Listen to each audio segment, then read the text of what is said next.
ప్రతి సంవత్సరం వల్ల ఈ సంవత్సరం కూడా రంజాన్ నెల మాసం మొదలు కాగానే మస్జిద్ దగ్గర 30-40 మందికి 30 రోజులు వాళ్ళ ఇఫ్తార్ చేయిస్తా. అందరూ వచ్చి పోతారు. మళ్ళీ ఒకటి గ్రాండ్ గా చేస్తా. ఎమ్మెల్యేలు వాళ్ళు వీళ్ళందరూ డాక్టర్స్ వాళ్ళందరూ వస్తారు. అదేవిధంగా ఈ సంవత్సరం కూడా అందరికీ ఐక్యత కొరకు అందరు కలిసి వచ్చి ఉండాలి, అందరం ఒకటే అన్నట్టు భావంతో నేను మొత్తం ఇలా అరేంజ్ చేస్తా. ప్రతి సంవత్సరం పెద్ద గ్రాండ్ గా ఇఫ్తార్ పార్టీ ఇస్తా. కాబట్టి అందరు జనం బడి పిల్లలు ఇప్పుడు 4 స్కూళ్ళ పిల్లలు పిలిపించిన ఒక పొద్దున్నారు వాళ్ళు తినలేకపోతున్నారు.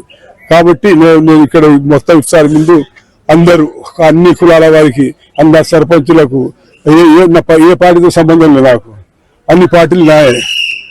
కాంగ్రెస్ నాదే, కమ్యూనిస్ట్ నాదే, టిఆర్ఎస్ నాదే, బీజేపీ నాదే, అందరితో కలుపుకొని ప్రతి సంవత్సరం వస్తుంది మన డిస్ట్రిక్ట్ ఆమె. కానీ రాలేదు. ఇప్పుడు డాక్టర్లు వీళ్ళందరూ ఇప్పుడు వస్తారు 10 నిమిషాల్లో.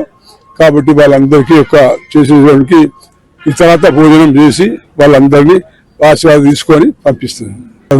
రంజాన్ శుభాకాంక్షలు అందరికీ, భక్తులకు, అన్ని కులాల వారికి మా యొక్క రంజాన్ యొక్క అది. కాబట్టి దానికి అందరు మీరు ఆశీర్వాదాలు అని చెప్పి కోరుతున్నాను.